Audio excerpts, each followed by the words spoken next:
again, the state of California has spent billions of dollars creating water projects.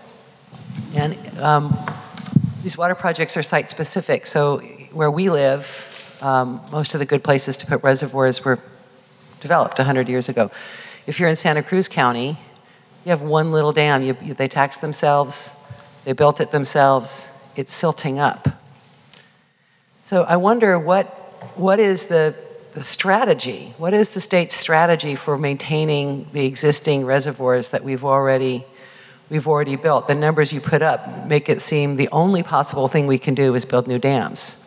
But they're building either sites or temperance, which are both what people were thinking about were going to be funded in Prop 1. That doesn't bring a drop of water to where I live. Not one drop. It doesn't restore a drop of water. It doesn't bring us new water. So I'm trying to understand how building a dam out in the middle of space, and whether that number captured things like the canals that's going to have to be built to deliver that water elsewhere. What is the state's plan for the multi-billion-dollar investment we've made in creating the California Water Plan when those things silt up? Is it we're just going to build new dams? Go ahead. Rock on, a very good question, Easy. So at this time, state does not have. At this time, DWR does not have a plan in hand. But what I would suggest be done is a program be developed where we monitor sediment in various streams and also develop a baseline information about how much sediment is in which reservoir at this time, and then which river streams are prone to siltation, bring in river sediment more than others, and then after that prioritize them and start investing in erosion control measures upstream of the reservoirs. We got to look at all of these things simultaneously. Then the example they gave about silted dam, and as you said, new projects don't bring water to places where we live. So certainly we have to look at ways of creating storage space in those reservoirs. And this is going to be expensive, fine, because the whole infrastructure depends on that reservoir. Economy in the area depends on that reservoir.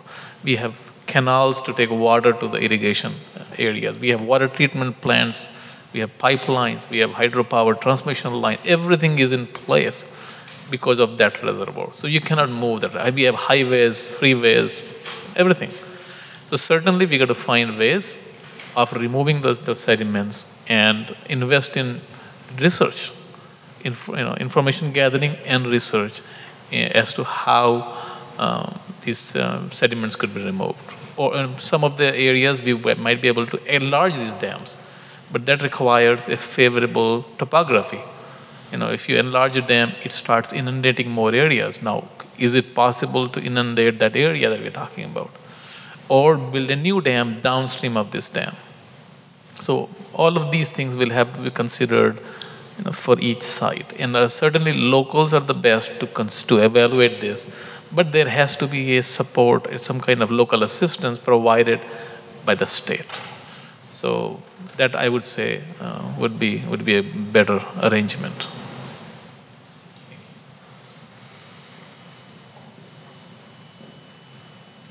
This is a follow-up question to Izzy's question. This conference has inspired in me a certain amount of urgency to start dealing with these things. So I wanted to ask you what the DWR's timetable is for all the actions that you just outlined.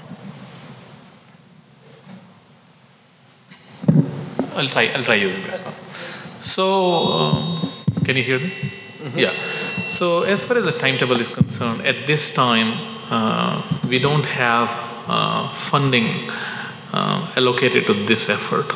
Certainly, we will have to get funding appropriated by the legislature and creation of a program. We'll have to have resources because this is a resource-intensive effort. We are dealing with 1,400 dams, so many river systems, and each river system has, varying conditions of sediments and other issues, environmental issues that are going to dictate what to do with the sediment. Like the sediment that we are dealing with here in Combi has mercury in it.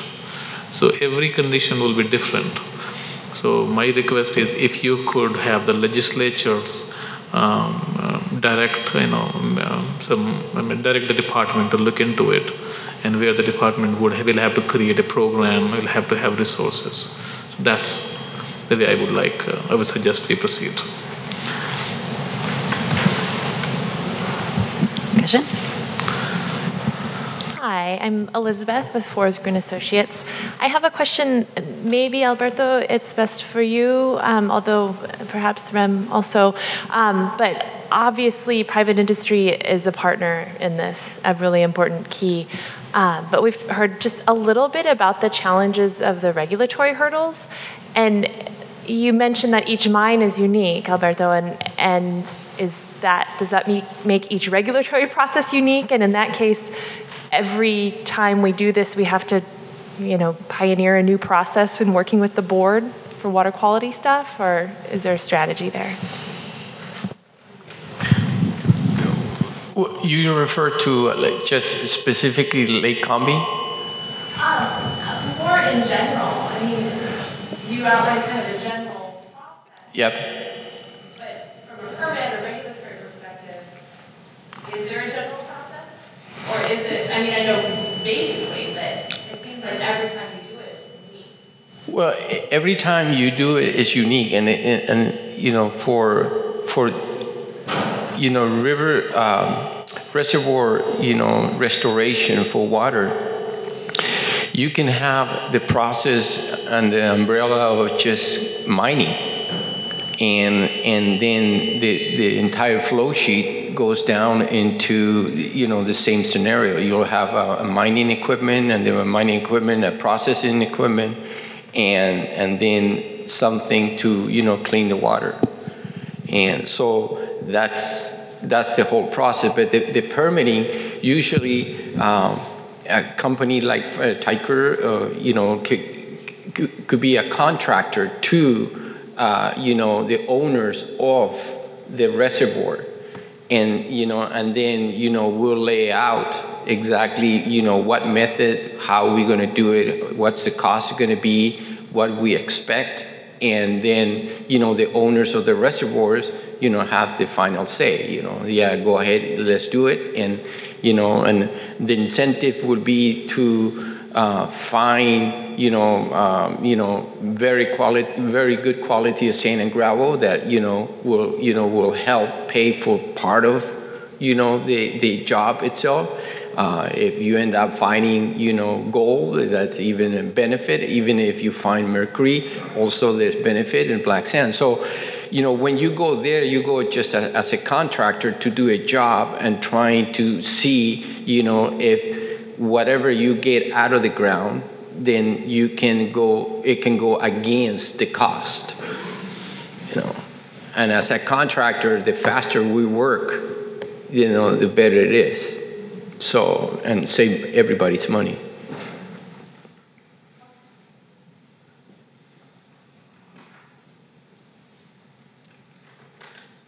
Just had one question about the first. What's that? I'm Greg Markey with Department of Conservation. So the first step was kind of preventing some of the upstream erosion, and for sites or areas where that's a big issue, where there might be disturbed lands from mines, roads, forest operations, things like that. Is there any discussion, I don't know of any funding mechanism that ties in with funding of like state water projects? Could there be any funding sources that say, okay, since this is so expensive, especially dredging being this kind of end member, being very expensive, could some of this money be used from state water projects to go into more of the erosion control measures upstream? Or is that happening right now?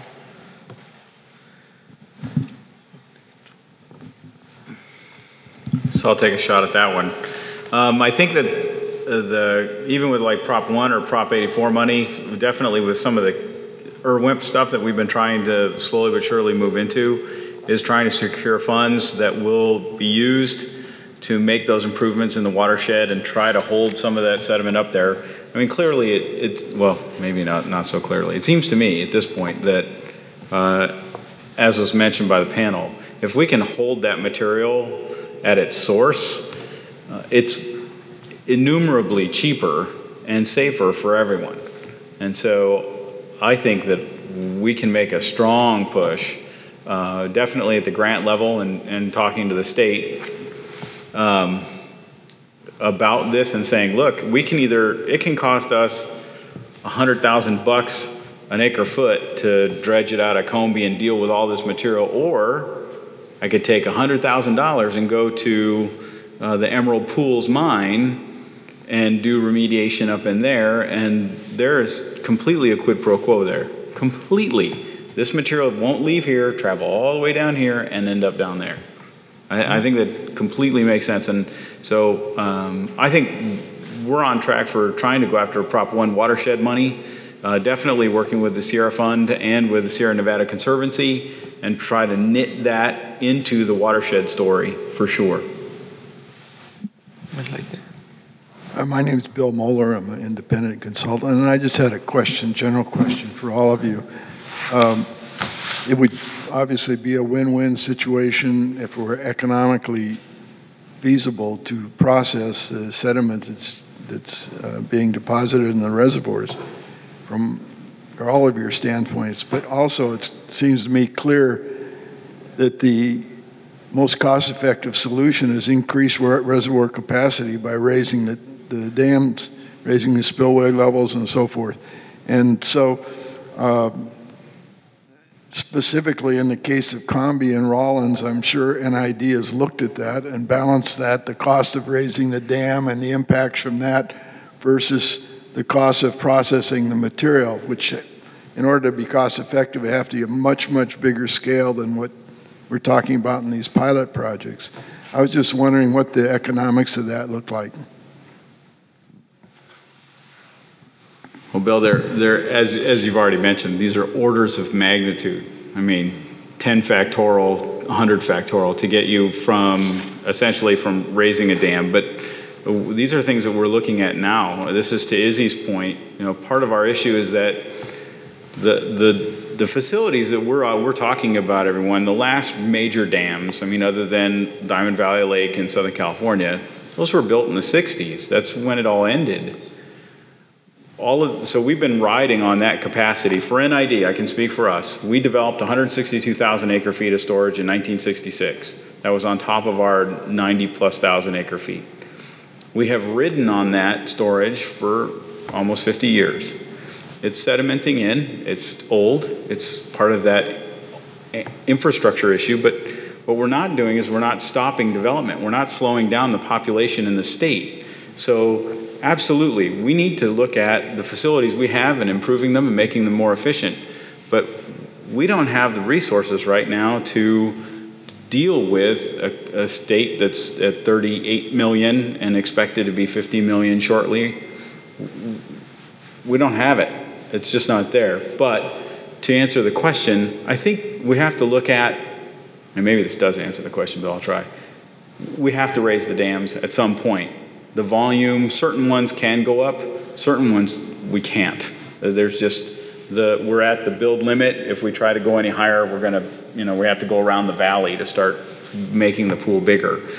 Small dams like Combie, we can't raise that one. We have a couple thousand homes that ring that lake and prevent us from really doing anything other than, which would be a huge political issue. I mean, I don't even want to go into that fight. But so it is a process that we have to go through as we explore every opportunity that presents itself for a district like ours and for all the other districts. Raising dams is one. Building storage is another. Developing groundwater resources. Desal, Southern California is working on that plant now. They're all potential opportunities for us, but some of them don't fit our paradigm in the Sierras. We have fractured bedrock with no groundwater basin, so groundwater's out. We have 10 lakes. We can raise maybe a couple of them, but we won't get the levels of storage that we need to replace. So this morning I was speaking to the Western Snow Conference. One of the issues that we're presented with here in the Sierras is that all of these systems that rely on snowpack as their source and supply, for NID, it is our single largest reservoir at 125,000 acre feet. If you assume that we're going to lose 80% of that reservoir, that's a 100,000 acre foot reservoir that just evaporated.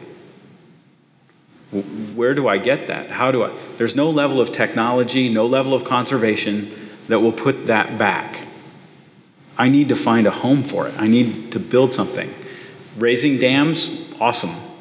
It is, but I can't, I'm not going to, we've looked at our dams, and nowhere can I develop 100,000 acre feet worth of storage. So it's like, okay, I need to take some out of the dams that I have, put back the homes worth of water that I've got, and I need to start moving down that chain on a lot of levels. Okay. Well, we are just a couple minutes past 12:15, so I think we're going to go ahead and wrap up. I had a burning question, but I'll offline. I'll ask you. Let me get through my announcements real quick. Lunch is being served from 12:15 to 1:15, and that is in the ballroom next door. Around the corner. Okay. In ballroom 3 is lunch hour. Please, there will be a poster session. Students with posters in the poster session will be presenting their posters. In ballroom 3, please browse the session and speak to them. The afternoon breakout sessions start at 1:20. And then, of course, after lunch, if you want to continue with our workshop, we will be on the second floor in the Orchard Suite. And remember, turn in your evaluations. Give a big hand of applause for our presenters, please. Thank you.